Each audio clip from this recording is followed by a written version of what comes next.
Broadcasting from the business capital of the world, this is the Podcast Business News Network. Hey, welcome back, everybody. Got to be honest, everything you do is communication. Everything you, even communicating with yourself, but connecting with others. And even though we have tons of technology in our lives now, written communication is still king. How you doing with that?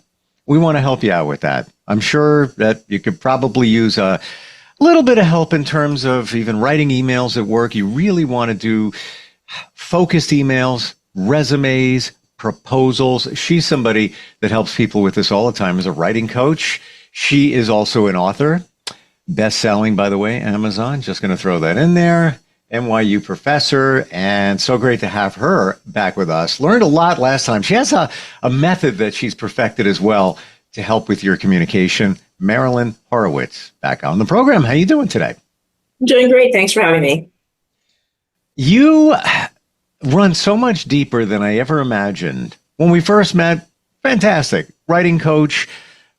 I believe we can all use some help in terms of communicating better, more clearer. In my world, we call it lasering. Just laser it down. Get to the point.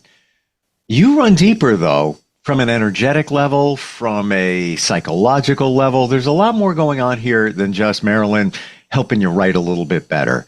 And I appreciate that. I just wanted to get that out there because you're not like any other writing coach I've ever spoken to. You're very different. Thank you. So today, we're looking at improving our communication at work. Where do you want to begin with that? Well, I think that, it's important to understand that we have all become writers because of the modern technology. We text, we email, and so our need to be more connected is ever more important, especially anybody who's written an email that was received wrong or a text that was taken the wrong way will attest. Mm. And so the reason that a lot of these problems happen is not because of anything that you would think. It happens because the person who is sending the email actually feels that way and is not able to cover up their feelings because they're not in tune with them. And the thing about writing is that it reveals much more than talking. Because there it is, it can be reread, right? And so on and so forth. And so you have to consider the effect of what you write, but not from the outer way. In other words, no one is fooled by anything. If anybody is fooled by anything, it's because they have an investment emotionally for not seeing the truth. That's the way this works. When we're in the jungle, if we really recognize how much danger we're in, we're going to freeze. We're not going to be able to function. We're going to be too scared. So this part of our brain called the venula comes in and says, hey, it's not that bad, right? I can put up with this. I can put up with this horrible job. I can, put up with hiding behind this tree for a year so I don't get hit by the bear. I can do this. And the answer is maybe you shouldn't, maybe. And so part of the reason that you think I run deep is that I understand how deeply writing affects people. It's not a casual thing. So even when I talk to ChatGPT, which I use, selectively, I always say please and thank you. Because, people say it's not sentient. Well, it mimics us so closely that you have to really wonder. In other words, how many of us really have a soul? How many of us are not just data, monitors? Or how much of us are not mirroring this false personality self because we've lost ourselves inside? We may as well be, a machine. So a couple of things to identify here. I'm seeing a picture now of communication, written communication, where because you can text, because you can just type a post, we've gotten a lot more casual in that. Part of that is a good thing, but on the flip side, when you press the button, submit, send, post, you're broadcasting, and to your point, you put it out there. It's one thing to have a conversation with somebody and then think to yourself, well, what did they say? Let me go back on that. You have it already written. You can go back on it. And when you talk about ChatGPT, I do the same exact thing. Please and thank you. And I look at it this way. It's the energy exchange. The energy exchange. And here's an example and how I prove to myself how this works. I have a junky Jeep, I just use it for kayaking, hauling garbage, things like that. It's 25 years old. I always joke my Jeep is in hospice and it's still running. There's been some times where it would break down. A belt would break. I'm like, and what would I do? You piece of junk, the middle of traffic, and I don't want to get mad. I would, just address the Jeep in a negative way, fix the problems. And now I'm grateful. We drive somewhere. I go kayaking. I say to my Jeep, we had a great day. Thank you so much. I really appreciate it. That's it. It's been running great. No issues whatsoever. And I'm convinced it's the energy you put in. Well, sure. People have this mistaken, that all of our culture and religion separates us and creates a hierarchy, between animals and plants and even, people who do service jobs and us and all this kind of stuff. And we all imagine that we're separate. And then, in the self-esteem model, it's our goal. We're separate entities. We have to find ourselves and all this nonsense. And it's misinterpreted. That's not true. But on an energetic level, physics knows this. Everything is one throbbing piece of energy.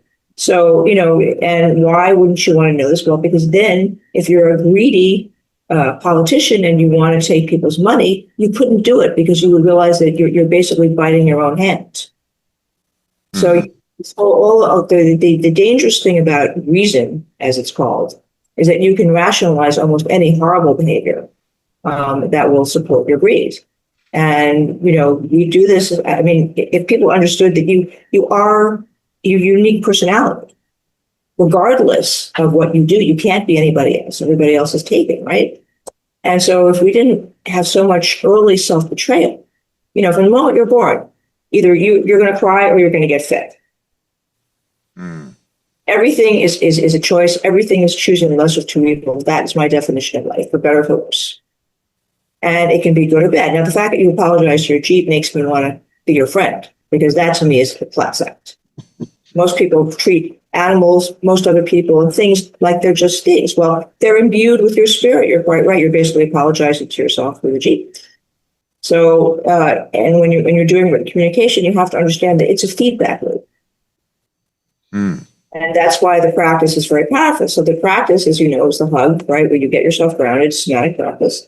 And then you imagine the word of the day when we're doing it. What we're doing, like we're having a meeting or something, it's very useful. So we would get back to it on. Steve and I did the hug.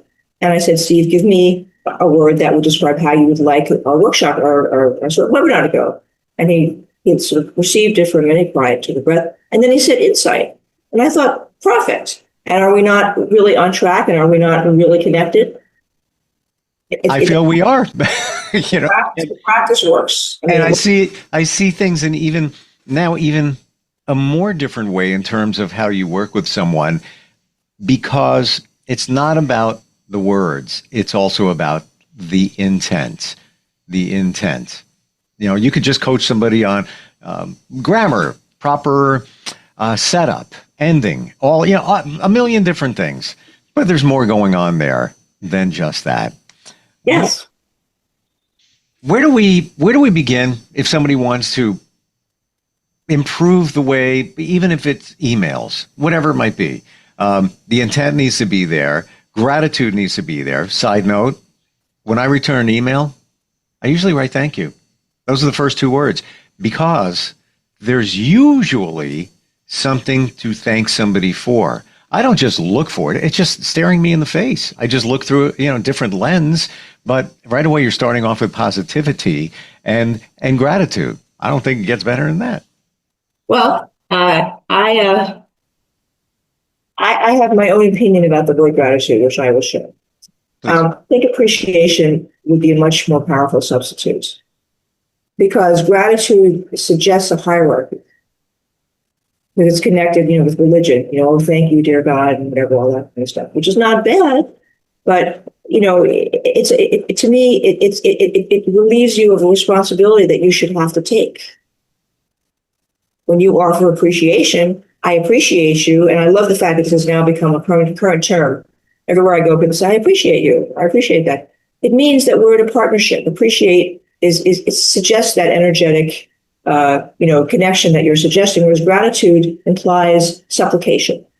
Now, again, I'm a word person, And I really think that if you say thank you, you're already 100% better than most people. But I'm just making a point here that is part of what I do, which is take responsibility. Take responsibility. You got yourself this job. You're sitting there with this email. You're afraid to write it. Take responsibility. I've got this job. I have to write this difficult email. I'm not very good at email, which is what everybody tells themselves. Stop doing that. It doesn't matter whether you're good or bad. You have to do it. So get over it. Again, this is all part of what I teach. In other words, stop being so self-referential. Do you understand that as you're, it's like asking the pencil if it's having an emotional problem. In this case, you're just a pencil. You're just the instrument of your intention, to use your language. And that's the best way. You just say, okay, I know all that chatter. I've been in therapy for 10 years, like most people. I read all those self-help books. I listen to these podcasts. Today, I'm going to flick it off, and I'm going to draw a line in the sand behind me. I'm going to do the hug and understand I'm all I got. And I can either go forward, or I can stay stuck, or I can go backwards. That's it. Those are my three choices. And if I'm going to go forward, I need to get over myself and say, okay, what can I do right now to solve this problem? That should be in everybody's top shelf of questions. Every day I get up and I say, okay, how can I improve what I'm doing? As much as people say thank you, I say that. I recommend it. How can I improve what I'm doing? It's not that what I'm doing isn't good. It's just, once you get this spiritual hunger, you thirst for, some kind of gratification, which in people like me is achievement. What happened next? So if you are willing to take this kind of tough love stance for yourself while giving yourself real physical love, which is what you really need, right? And not from someone else, then you can say, okay, I understand. I've got all this baggage. I have all these feelings. I have a history with this person, all the stuff that you have. Just say, I'm just going to, like my phone, I'm going to turn my phone off and I'm going to put that over here. And for this 5 or 10 minutes I need to compose this email, I'm going to do the following. I'm going to give myself a hug and remind myself that everything I say about myself, I believe. So maybe saying I'm not good at emails is not very useful at this moment. You have to have this conversation with yourself. Say, okay, I'm going to reframe that. I'm not usually good at emails, but this time I'm going to do pretty good. That's what you say. You're not trying to be positive. You're just trying to give yourself a possibility.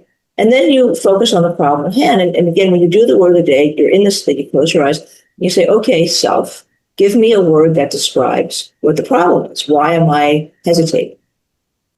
All right. And if you sit there for a couple of minutes, it's very uncomfortable. You have to be willing to squirm. This is very, very hard work, but very easy when you're done.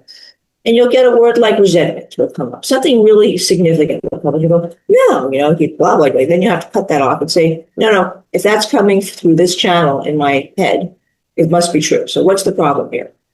The problem is you're afraid to write the email because you really want to slap this guy. Well, ultimately, doesn't it come back to the F word? 4 letters, fear. Isn't that many times holding us back? Either fear of how I'm going to write it. If you have that thought that I'm not great at emails, you have a fear of that. You have a fear of the repercussion of confronting somebody within a challenging email you need to write. Do you think it always, most often comes back to fear? I think so, but there's a way to work with fear that people don't use. It really needs to be done. But you say, this is one thing that drives me crazy about all the current mores. Okay, fear is a biological emotion. All right, you have fear because you have something to fear. And all this stuff about getting over your fear is ridiculous. Now, you can distinguish, the way that you have to make a distinction is, am I having a historical fear, which is a very different conversation, or am I having fear about this very thing that I'm doing? Or am I having a self-referencing fear of failure, or am I having a fear because maybe I shouldn't write this email? Maybe I really shouldn't write it. You see this, you have to, so fear has to be, fear is not just a blanket thing. Fear is complex because one part of our mind doesn't understand time, right? The creative part of our mind that writes emails doesn't understand time. And the part of us that needs to write it is in time to protect ourselves and keeps ourselves safe. So, it's trying to do, you're dancing with someone, they're doing the boogaloo and you're doing the tango. That's basically what's going on inside. And so you just have to go, okay, this is how it is. It's your life is a series of lesser of two evils. I have two choices. I can either continue to suffer and waste a lot of time, or I can just take a pass at it. And if my fear is that I might offend the person, maybe I shouldn't send the email. Maybe that's what has to be looked at. and take back the power. It's a difference between gratitude and appreciation. Maybe my fear is accurate, right? Or maybe I need to send a very different kind of email than I first felt when I sat down. Sometimes you get mad and you blab things out. Never send those. Oh, yeah. But if you come up with something where suddenly you're feeling very uncomfortable, in order to survive, and most of us are very decent people, we put up with a lot of stuff that we really shouldn't put up with. Okay, and not that the other person is doing it, is we accept the deal. We make a deal and we accept it, right? A lot of times we have no choice. You got to work for a boss. I mean, it's just, we have to get over this self-referencing like it has anything to do with ourselves. You do what you got to do to survive. You have a family, you're going to take a job, you're going to work it, okay? Whether you should have had the family or not, that's a whole other conversation, but you did. And there you are. And, you just got fired from one thing, and the best thing you can do is something that's not quite at your level.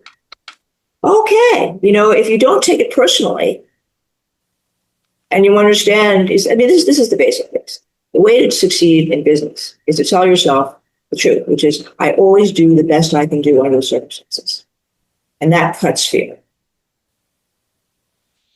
It goes back to what my mom told me when I was a kid. Do your best. You can't expect any more. And you can't expect any more from yourself. Marilyn, are there tips you can share when we're writing something, whatever it may be, or we can just make it that email? Are there some things, we're talking about the mindset, we're talking about the intention, everything that's holding us back. My hands are at the keyboard. Any thoughts? First thing is take your hands off the keyboard and get a piece of paper. Okay, that's the first thing. They've done many studies, and when you type, you're using the math part of your brain, and when you write, you're using both parts of your brain, because the physical is this, again, long neuroscience conversation about how moving your hand, whether it's this way or that way, and trains your brain in a different way and different things. It's very important to understand. By the way, I want to add, I'm right on your page with that. I've seen the research. I will admit, when I'm typing an email, I don't do that. Many times I don't. I just want to get it done. However, if you want true authenticity and true thoughts, nothing gets better than that mind-hand connection. And plus, I feel when you write it, you make it true. Like it is true. It's for better or for worse, there's a wonderful book that I once read that says your body believes everything you say. That's quite a book. And every time you start yourself not good at emails, you're going to make sure that you remain bad at emails or whatever. The basic concept is there's nothing wrong with typing emails that are of general nature. Okay. And the same thing with writing. If you're just, you have to write an article or something, there's no reason why you necessarily need to do this. But my experience, having done this for 25 years, is that the two sides of the brain, you get a much better result quicker if you engage both sides of the brain as opposed to just using the typing brain.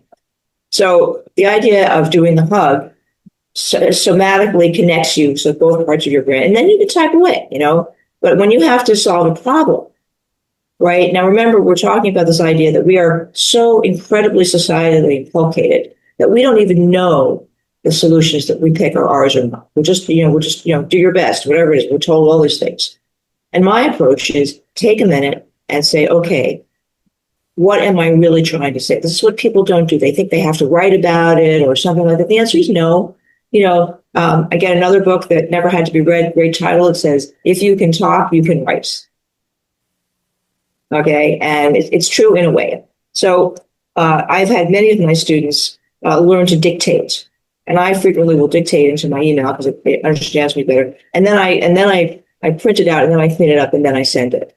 Because that process of dictating is a fast way to get in the zone and so on and so forth. But if you are a writer, the thing to do is sit down. Okay, you have to say, okay, I'm going to write a chapter of my book. I'm going to, write a scene in the screenplay. I'm going to write a poem. I'm going to write a proposal. I'm going to write a, important cover letter for, an offer that I'm making or whatever. And if you just take a minute and you give yourself a hug and say, okay, this is the question. What is the experience I want the receiver to have? This is the best way to do it. I call it working audience first, right? So first draft is, if you're doing something creative, you do it for yourself. So you scribble and whatever. But when you have to perform, which most of us do, you have 15 minutes to get this thing out there, whether it's a book, a proposal, whatever. do it this way. You say, okay, I'm gonna reverse engineer this. What is the result I want my receiver to have? So in this case, your word suggested that you wanted to gain insight from the podcast, and that's the way to do it. So if you're writing a book you say, okay, I want people to understand how much they love each other in this scene. It's interesting. I never thought of it that way. Reverse engineer it. What's the end result? Work your way back. Yeah, it's a giant dub once you have it. Because it's very simple. So, you're whatever the project is, the proposal, you want people to agree with it, give you money, whatever you're looking for, without making them feel that they're being manipulated. Right? And, we all have our areas of expertise. I've worked on so many different projects. So one thing I can say is that when you're writing a proposal or something, if it's appropriate, not always, not when you're trying to, sell an index fund or something, but if you want to get something or trying to get people to sign up for the church social or, give money for something, start with a story. It's so simple, but we don't do it because we're afraid of failure. And what everybody wants, and you notice everything now is geared toward this, all the social media, so people talk about themselves, in a more honest way than they used to, which I consider dishonest, personally, most of the time. They've done all kinds of studies. I think there's a New York senator who always referenced this sort of home-style farming couple. I heard this story, I forget who it was. And they found out that this couple never existed. They were imaginary friends that don't exist. So I don't know how I feel about that. It's okay when you're 5, to have an imaginary friend, but I think when you grow up, you should try to get real ones. Well, what do you think about this? And you said before, if you're in that moment of an email or some kind of written communication, don't send it right away. I put it through the filter. Is it true? Is it necessary? Is it kind? I think that's wonderful. You definitely could teach a class of this. You really know to. I just learned from people like you. I don't take credit for any of this. It's the insight from people that know how to do this and knew how to do it effectively. But it's putting it into practice. I think that's 100% of the thing. So the idea is that my approach to this is that if you want to be a better person, forget being a better writer, you get a hold of this technique, you watch one of the webinars or you find me somewhere, and you say to yourself, it's true. They've done studies. Kids need to be touched 12 times a day in a positive way to feel really received. So we're adults, we probably need more, but we probably would settle for half, right? So, because we settle, that's sure. All equals settle, right? And so the idea is, okay, so let's go back to that. Now, what constitutes a touch? That's what so I have a friend who does this all the time. And he used to be wringing his hands, what's wrong? And I said, well, what if you imagine that you were plugging into a socket? What if you change that gesture? And when you do it, you make a conscious effort to say, no, that's not me worrying, that's me connecting. I'm going to do this, right? It's called entrainment. You can change most of your habits by changing your behavior. And it's really the only way. You have to behave differently. It doesn't matter how you feel. It doesn't matter. Nothing matters except what you do. And so when you sit down to do a creative project, you need to notice what you're doing. And you just say, well, I don't have to, I got to get this thing done. I'm not going to analyze all the things that I do that make me feel this way, but I'm going to acknowledge that I have some habitual pattern, which I associate with fear of completing this task. And what's again, we have 2 parts. We have this thing I call the biological imperative, which is our brain. The reptile brain, which basically says, no, don't change. When you go to therapy, it's like, why don't you change? We don't change because that part of you is going, hey, you're still alive. Stop complaining. Yeah. You want to be happy? What is that? That might be dangerous. Because you might have to make a change to be happy, and we don't want to make any changes because things are cool here, things are safe. Right? Yeah. So we have to take that into consideration, and we have to respect that part of ourselves instead of doing all this nonsense of pretending it's not there, overcoming it, working it through. It's not going to get worked through. It is there to protect you, but it has not evolved. You can reason with it. And that part of you will start to notice that when you do the hug, all the systems in your body are better. You are more healthy. You are more likely to stay alive. And when you do that for 30 days or so, and that part of you wakes up, and you'll see it's so much easier to get in that state. It goes, hey, I don't have to repress this. It's better. It's helping me do my job. Why didn't I think of this before? So we're just about out of time. I want to ask you this. How many times would you suggest doing the hug? I think you should do the hug when you get up, before you get out of bed. I think you should do the hug before you go to sleep. And I think that you should do the hug one other time during the day when you're feeling a little stressed or disconnected. 3 times a day. How interesting that when we were children, typically, for many of us, what did we get before we went to bed? Oh. A hug. How do we connect with you, Marilyn? What's the best way if somebody's looking to try and figure this all out, improve not only themselves, but the way that they communicate and write? How do we find you? Well, my website is marilynhorowitz.com. It's easy. I have a book that I wrote recently that's called The Word of the Day, Transform Your Writing in 15 Minutes a Day, which contains the written part of the technique and a journal. It's available on Amazon. And then if you want to see the results of this, my new novel is called Bad Girl Pie. It was just published. And it's definitely the product of my doing the Word of the Day for a long time. And then I also have a free webinar that I give every 2 weeks. The next one I think is on the 9th, or I think it's Wednesday the 9th, in which we do the practice. And it's free. And it's pretty cool. Yeah, I love your approach. And I love your straightforward mentality. Even on your website, it says, I'm going to read it verbatim. Cut through the crap. Let's get that done. Congratulations on the book. Doing great. As we said, bestseller in a category, and you're available to not only just help improve communication, but literally change lives. Everything we're talking about is principles that you're going to get from a coach, therapist. It's all right here and very easy to understand. I was a change agent. You know what I mean? I'm a doorway. I mean, when people meet me, I help them go through things. Thank you for the insight today, by the way. Oh, thank you. And I'll see you next week.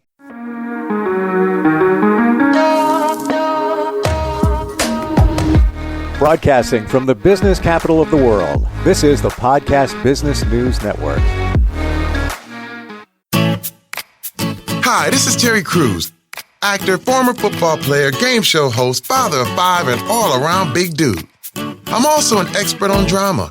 I know all kinds of drama. There's the good kind that comes with having a house full of kids. There's the bad kind like season-ending injuries. There's the necessary kind like having an agent in Hollywood. And there's silly drama, like the drama around my percolating pectorals. And then there's the drama you can skip. Skip the drama that comes with not having your high school diploma or equivalency. Find free adult education classes near you and finish your high school diploma. Visit finishyourdiploma.org. Or text diploma to 97779. Message and data rates may apply. Reply STOP to opt out. That's diploma to 97779. And leave the drama to actors like me. Brought to you by the Dollar General Literacy Foundation and the Ad Council.